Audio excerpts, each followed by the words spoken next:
اعوذ باللہ من الشیطان الرجیم بسم اللہ الرحمن الرحیم سورۃ النور۔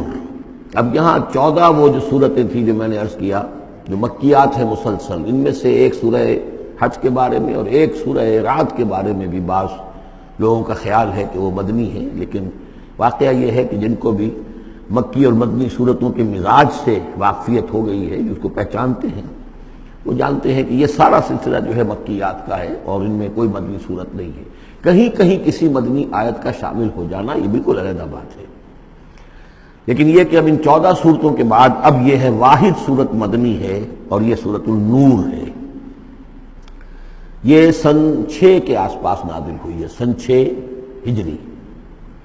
اور اس میں ایک بہت اہم واقعہ جو آیا ہے وہ حضرت عائشہ صدیقہ رضی اللہ تعالی عنہ پر جو تہمت لگائی تھی منافقین نے، اور اس میں سب سے بڑا رول تو تھا رئیس المنافقین عبداللہ ابن ابی کا، لیکن یہ کہ اور دوسرے منافقین بھی اور ان کے ساتھ ہی کچھ سادہ لوح مسلمان بھی اس فتنے میں کہیں شریک ہو گئے تھے، متاثر ہو گئے تھے، اور یہ کافی یوں سمجھیے کہ خود حضور صلی اللہ علیہ وسلم کے لیے بھی اور حضرت عائشہ صدیقہ کے لیے تو بہت ہی زیادہ تکلیف کا اور کرب کا یہ دور رہا ہے۔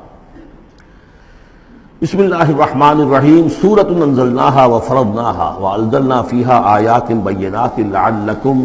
تذکرون۔ یہ ایک سورت ہے، یہ انداز کسی اور سورت کا نہیں ہے، اس انداز میں اس کا آغاز، اور سورۃ نکرہ کو اگر تفخیم کے لیے مانا جائے تو یہ ایک عظیم سورت ہے جو ہم نے نازل کی ہے اور ہم نے اس کو لازم کیا ہے تم پر، فرض کیا ہے تم پر۔ وانزلنا فیہا آیات بینات، اور اس میں ہم نے اتنی بڑی روشن آیات نازل کی ہیں، لعلکم تذکرون، تاکہ تم یاد رکھو، تاکہ تم نصیحت اخذ کرو۔ اس سورہ مبارکہ کا جوڑا جو ہے وہ آپ کو 8 مکی صورتوں کے بعد پھر جا کر ملے گا، اور وہ ہے سورہ احزاب۔ ان دونوں میں بڑی گہری مناسبت ہے اور تقریباً حجم بھی برابر ہے، دونوں 9 رکوعوں پر مشتمل ہیں، اگرچہ اس کی آیات جو ہیں یہ چونکہ بعد میں نازل ہوئی ہے تو 9 رکوع 64 آیات میں ہے، وہاں 9 رکوع 73 آیات میں ہے، وہ پہلے نازل ہوئی، وہ سن 5 میں نازل ہوئی، یہ سن 6 میں نازل ہوئی، لیکن دونوں میں آیت نمبر 35 سورہ احزاب کی بھی سورہ نور کی بھی نہایت اہم ہے، ایمان کی حقیقت اور اسلام کی کیفیات کے بارے میں۔ الزانیۃ والزانی فاجلدوا من کل واحد منہما 100 جلدہ، زنا کرنے والی عورت ہو خواہ زنا کرنے والا مرد ہو، ہر ایک کو ان میں سے 100 کوڑے مارے جائیں۔ وَلَا تَأْخُذْكُمْ بِهِمَا رَأْفَةٌ فِي دِينِ اللَّهِ، اور تمہیں اللہ کے اس دین کے معاملے میں نہ روک دے کوئی شے ان کے اوپر مہربانی کے راستے سے، نہ تمہیں روک لے، پکڑ لے، لا تأخذکم بہما، ان کے ساتھ نرمی اور ان کے ساتھ شفقت، فی دین اللہ، اللہ کے دین میں، یہ اللہ کا دین ہے، اللہ کی شریعت ہے، یہ اللہ کی حد ہے، اور اس حد کے اجرا میں کسی کی ہمدردی، کسی کے ساتھ تمہارا تعلق، تمہاری دل کی نرمی، تمہاری شفقت یہ کہیں آڑے نہ آ جائے۔ ان کنتم تؤمنون باللہ والیوم الآخر، اگر تم ایمان رکھتے ہو اللہ پر اور یوم آخر پر۔ یہ جو حد ہے یہ ہے اصل میں زانی زانیہ جو غیر شادی شدہ ہو اس کے لیے 100 کوڑے، یہ حد ہے جو قرآن میں آئی ہے۔ زانی اور زانیہ اگر شادی شدہ ہے تو اس کی حد قرآن میں نہیں ہے، لیکن وہ سنت رسول صلی اللہ علیہ وسلم سے ثابت ہے، اور شریعت اسلامی کا چونکہ جو اس کی سورسز ہیں، اس کی ایک بنیاد ہے اللہ کی کتاب، اور دوسری بنیاد جو انڈیپینڈنٹلی قرآن مجید سے آزاد ہو کر ایک مستقل بنیاد ہے، مستقل سورس ہے، وہ سنت رسول ہے صلی اللہ علیہ وسلم۔ تو رجم کا جو حکم ہے وہ سنت سے ہے، اور جیسا کہ میں آپ کو بتا چکا ہوں اصل میں یہ اس قاعدہ کلیہ کے تحت ہے کہ سابقہ شریعت میں، شریعت موسوی میں بعض احکام وہ تھے کہ جن کی نفی نہیں آئی ہے، انہیں جو کہ نبی اکرم صلی اللہ علیہ وسلم نے اس امت کے اندر بھی جاری رکھا ہے۔ ان میں سے یہ 2 حکم جو ہیں بہت اہم ہیں، ایک قتل مرتد کا حکم ہے اور دوسرے زانی اور زانیہ جو شادی شدہ ہو اس کے سنسار کیے جانے کا حکم ہے۔ وَلْيَشْهَدْ عَذَابَهُمَا طَائِفَةٌ مِّنَ الْمُؤْمِنِينَ، اور چاہیے کہ جب انہیں یہ حد جاری کی جا رہی ہو، سزا دی جا رہی ہو، تو اس وقت موجود رہیں اور دیکھیں کچھ لوگ اہل ایمان میں سے، یعنی یہ پبلک میں ہو، اس لیے کہ اصل میں جو فلسفہ ہے اسلام میں جو سزاؤں کا اور تعزیرات کا، حدود کا، وہ ڈیٹرنٹ کا ہے کہ ایسی سزا ہو کہ جس سے بہت سوں کو عبرت ہو جائے۔ اگر آپ نے علیحدہ جا کر کہیں کمرے کے اندر کسی کو پھانسی دے دی تو ٹھیک ہے، لوگوں کو پتہ چلا کہ مر گیا، ویسے بھی مر جاتے ہیں لوگ، حادثے میں مر جاتے ہیں، فوت ہو جاتے ہیں، لیکن یہ ہے کہ اگر سر عام ڈال پر لٹکایا گیا ہو تو اب کتنے لوگوں کو، دیکھنے والوں کو عبرت ہوگی اور ہوش ٹھکانے آ جائے گی۔ تو یہ فلسفہ ہے اسلام کا کہ تاکہ ایک آدمی کو سزا دی جا رہی ہو تو ہزاروں کو اس سے عبرت آئے۔ الزانی لا ينکح الا زانیۃ او مشرکۃ، کسی زانی شخص کے لیے روا نہیں ہے کہ وہ شادی کرے مگر کسی زانیہ عورت سے یا مشرکہ سے۔ یہ کسی قانون کے درجے میں بات نہیں ہے، بلکہ یہ ایک اخلاقی طور پر گویا کہ تعلیم دی جا رہی ہے کہ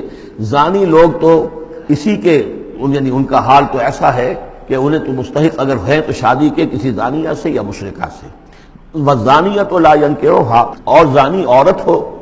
تو وہ بھی اس لائق نہیں ہے کہ اس سے کوئی نکاح کرے مگر صرف بدکار مرد یا مشرک۔ وحرم ذلک علی المؤمنین، اور یہ دونوں جو ہیں زانی مرد اور زانی عورتیں یہ تو حرام کر دی گئی ہیں مومنین کے حق میں،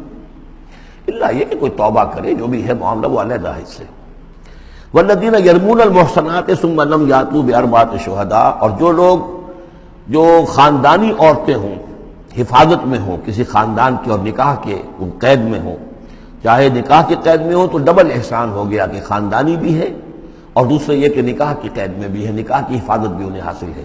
نہیں تو یہ کہ اگر غیر شادی شدہ ہیں لیکن کسی شریف خاندان سے ہیں، آزاد خاندان سے ہیں، اگر ان کی عورتوں میں کوئی شخص جو ہے ان پر عیب لگائے، زنا کا الزام لگائے اور پھر وہ نہ لا سکے، ثم لم یاتوا باربعۃ شہداء، 4 شہید نہ لا سکے، فجلدوہم، تو پھر اب ان کو کوڑے مارو، 80 جلدہ، 80 کوڑے، 80 دبرے، ولا تقبلوا لهم شہادۃ ابدا، اور ان کی شہادت اب کبھی آئندہ قبول نہ کرو، واولئک هم الفاسقون، اور یقیناً یہی لوگ فاسق اور نافرمان ہیں۔ یعنی زنا کا الزام اگر لگایا جا رہا ہو تو پھر جو الزام لگانے والا ہے اسے 4 گواہ چشمدید پیش کرنے ہوں گے۔ اگر وہ 4 چشمدید گواہ پیش نہیں کر سکتا تو گویا کہ اب یہ قذف کہلائے گا کہ اس نے ایک الزام لگایا ہے جس کو ثابت نہیں کر سکا، لہذا اس جرم کی سزا 80 کوڑے، کتنے قریب چلا گیا ہے۔ اور اس میں حکمت یہ معلوم ہوتی ہے کہ اگر فرض کیجئے کسی معاشرے میں، مسلمان معاشرے میں کسی لوگوں سے غلطی ہو گئی ہے،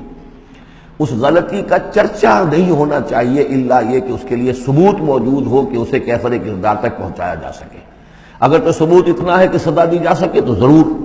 لیکن اگر نہ ہو تو خاموش رہو، ورنہ یہ کہ خامخواہ برائی کا چرچا ہو جائے گا جبکہ اس کا سد باب ممکن نہیں ہے، اس کی سزا دینی ممکن نہیں ہے، تو اس میں سکوت جو ہے وہ بہتر ہے۔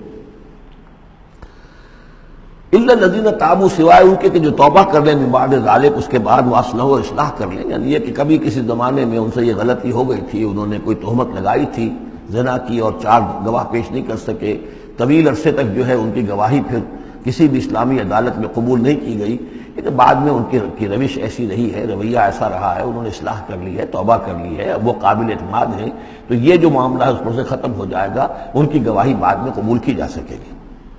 فإن اللہ غفور رحیم، تو اللہ غفور اور رحیم ہے۔ والذین یرمون ازواجہم ولم یکن لہم شہداء الا انفسہم، اب ایک خاص معاملہ آ رہا ہے کہ کسی شوہر نے اپنی بیوی کو دیکھا ہو زنا کرتے ہوئے، وہ الزام لگائے کہ میں نے دیکھا ہے اپنی بیوی کو زنا کرتے ہوئے، درحال ہے کہ اس کے پاس 3 اور گواہ نہیں ہیں، لیکن چونکہ یہ معاملہ ہے شوہر اور بیوی کا،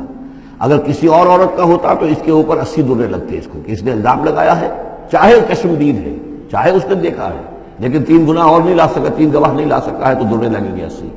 لیکن معاملہ کیونکہ بیوی کا ہے، اس کے لیے خاص قانون ہے، اس کو لعان کہتے ہیں۔ وہ یہ ہے کہ والذین یرمون ازواجہم، جو الزام لگائیں زنا کا اپنی بیویوں پر، ثم ولم یکن لہم شہداء، اور ان کے پاس گواہ موجود نہ ہو، الا انفسہم، سوائے ان کی اپنی جانوں کے، انہوں نے خود دیکھا ہے، فشہادۃ احدہم 4 شہادات باللہ، تو یہ ایک شخص کی گواہی بھی 4 گواہیاں شمار کی جائیں گی جبکہ وہ قسم کھائے اللہ کی، انہ لمن الصادقین، کہ وہ سچا ہے، حلفیہ بیان کرے۔ والخامسۃ، اور 5ویں بات یہ کہ وہ یہ کہے کہ ان لعنت اللہ علیہ ان کان من الکاذبین، کہ اگر میں جھوٹا ہوں تو مجھ پر اللہ کی لعنت ہو۔ 4 مرتبہ قسم کھا کر گواہی دینا گویا کہ وہ 4 گواہوں کی گواہی کے قائم مقام ہو جائے گا، جبکہ پھر وہ یہ بھی کہے کہ اگر میں جھوٹا ہوں تو اللہ کی لعنت مجھ پر ہو، اللعنت اللہ علی الکاذبین ان کان من الکاذبین۔ وَيَدْنَوْ عَنْهَا الْعَذَابَ، اب عورت کیا کرے گی جس کے اوپر اس کی بیوی جو ہے اس پر جو الزام لگایا گیا ہے، اگر وہ اس پر سے عذاب ٹل جائے گا، ٹل جائے گی سزا اور یہ حد عورت سے، ان تشہد اربع شہادات باللہ، کہ وہ بھی قسم 4 مرتبہ کھائے اللہ کی، انہ لمن الکاذبین، کہ یہ میرا شوہر جو مجھ پر الزام لگا رہا ہے جھوٹا ہے، والخامسۃ، اور 5ویں بات وہ یہ کہے ان غضب اللہ علیہا ان کان من الصادقین، کہ اگر میرا یہ شوہر اس الزام میں سچا ہے تو مجھ پر اللہ کا غضب آئے۔ اس انداز میں پھر یہ کہ عورت کے اوپر پھر حد جاری نہیں ہوگی، اور اگر شوہر کے 4 قسمیں کھا کر الزام لگانے اور پھر یہ کہ اللہ تعالیٰ کی لعنت اپنے اوپر طلب کرنے اگر جھوٹا ہو، اس کے بعد اگر بیوی خاموش رہتی ہے، وہ جوابی طور پر قسم نہیں کھاتی 4، اور نہ یہ کہتی ہے کہ اگر یہ سچا ہو تو مجھ پر اللہ کا غضب ہو، تو پھر اس پر حد جاری ہو جائے گی۔ لیکن اگر وہ بھی قسم کھا لے 4 قسمیں، اور یہ کہ ساتھ ہی یہ بھی کہے کہ اگر یہ سچا ہو اور واقعی اس کا الزام درست ہو مجھ پر، تو مجھ پر اللہ کا غضب نازل ہو جائے، تو پھر یہ کہ عذاب ٹل جائے گا، دنیا کی سزا اسے نہیں ملے گی۔ وَلَوْلَا فَضْلُ اللَّهِ عَلَيْكُمْ وَرَحْمَتُهُ، اور اگر اللہ کا فضل اور اس کی رحمت تمہارے شامل حال نہ ہوتی، وَأَنَّ اللَّهَ تَوَّابٌ رَحِيمٌ، تو گویا کہ یہاں پہ محذوف ہے کہ اگر اللہ کا فضل اور اس کی رحمت شامل حال نہ ہوتی تو تم بہت غلط راستے پر پڑ جاتے، تم کوئی بہت بڑا قدم اٹھا دیتے۔ وہ جو بھی واقعہ اب آگے آ رہا ہے یہ اس کے لیے تمہید ہے۔ وَأَنَّ اللَّهَ تَوَّابٌ حَكِيمٌ، یقیناً اللہ تعالیٰ بہت توبہ کا قبول فرمانے والا اور حکمت والا ہے۔ صدق اللہ العظیم۔